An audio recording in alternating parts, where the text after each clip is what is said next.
શ્રવણ ભગવાન મહાવીર દેવને 9 મહિના ઉપર 7.5 દિવસ ત્રિશલા માતાની પવિત્ર કુક્ષીએ પસાર થયા અને હવે ગ્રહો ઉચ્ચ સ્થાનમાં હતા.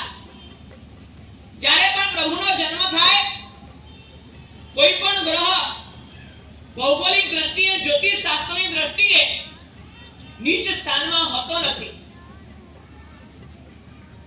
વળી જ્યારે ચંદ્રનો ઉત્તમ યોગ હતો, ચંદ્ર ખૂબ સુંદર અવસ્થાની અંદર હતો, રજોવૃષ્ટિ વગેરે થતી ન હતી,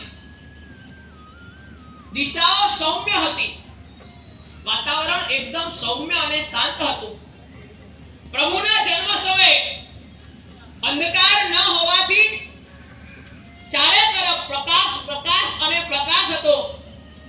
ચંદ્રની ચાંદની ફેલાયેલી હતી, દિશાઓ નિર્મળ અને વિશુદ્ધ હતી, સઘળા પક્ષીઓ મધુર શબ્દ બોલતા હતા અને શીતળ પવન મંદ મંદ વાઈ રહ્યો હતો. ધરતી સર્વ પ્રકારના ધનધાન્યથી ભરપૂર હતી. સુકાળ, આરોગ્ય વગેરે અનુકૂળ સંયોગને કારણે હર્ષિત અને વસંત ઉત્સવ વગેરેમાં ક્રીડા કરી રહેલા લોકો હતા.